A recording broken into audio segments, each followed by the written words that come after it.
It was a crisp, cold winter day on the island of Sodor. Snow lay thick on the ground. The engines were working extra hard. James was pulling the slow goods train. He had stopped at a signal. Percy pulled up alongside carrying the mail. "Hello, James," said Percy. Then the signal changed to green. "Goodbye, James," whistled Percy, and he was off in a flash. "I was here first," grumbled James. "Why do I have to wait?" "The mail train is more important than slow goods," said his driver. Later, when James stopped for water, Thomas was already in front of him. "I have to go first," said Thomas excitedly. "I am a guaranteed connection." "Everyone has a more important job than me," grumbled James. "Nonsense," said Thomas. "Everyone knows you're a really useful engine." But James wanted to be an important engine, too. Later that day, Sir Topham Hatt came to see James. "You must take coal to all the stations on the island," he boomed. "If the fires in the waiting room go out, the passengers will get cold and complain." "It is a very important job," he added. "You can rely on me, sir," said James proudly. Sir Topham Hatt left. James was excited. "An important job," he said happily. "Phew," sniffed Gordon. "It's only a load of coal after all." "Nonsense," snorted James. "I am going to keep the passengers warm. What could be more important than that?" And he wheezed over to the water tower.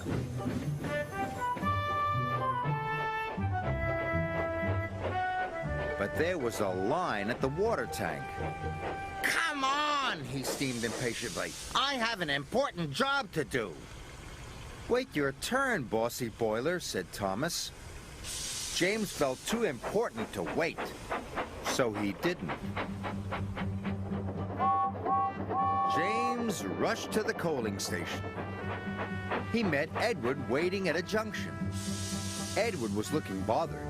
He had too many jobs and he was feeling puffed out. "Can you take these slate cars to the quarry?" Edward asked. "Sorry, Edward, but I can't," puffed James. "I've got the most important job on the island." And he chuffed grandly away.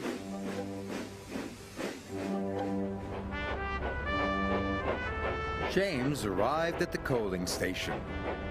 He buffered up to the coal cars and was on his way.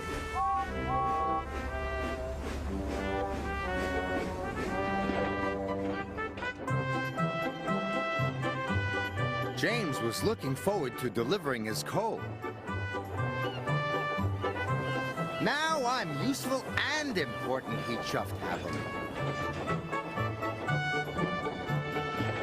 Then there was trouble. James puffed harder and harder. He went faster and faster. And then he began to feel hotter and hotter. "I don't feel well," wailed James. And he had to stop.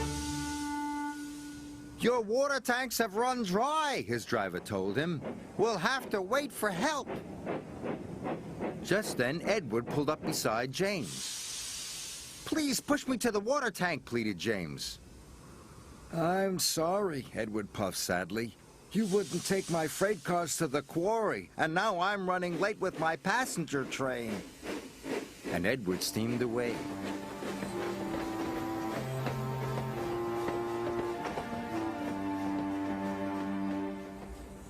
Edward stopped and told the signalman all about James. The signalman telephoned for help, and soon Salty was on his way. He pulled up alongside James. "Why didn't you fill up with water this morning, matey?" James told him about the line at the water tank. "I've heard you were too busy to help Edward too," said Salty. "I was in a hurry," protested James. "Mine is the most important job on the island." "No job is more important than helping another engine," said Salty firmly. And deep down in his boiler, James knew Salty was right.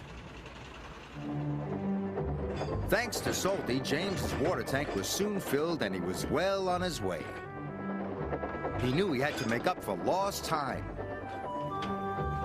Then James saw Diesel up ahead. He had broken down and looked unhappy. James wanted to tease him, but then he remembered what Salty had said. "No job is more important than helping another engine," he said to himself. "And even Diesel is an engine." "Come on, Diesel. I'll push you back to the sheds."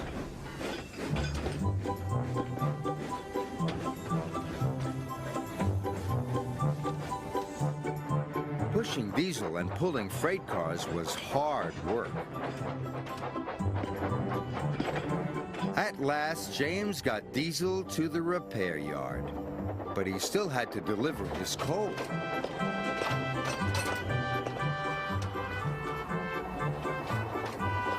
The wind blew, and it was getting colder by the minute.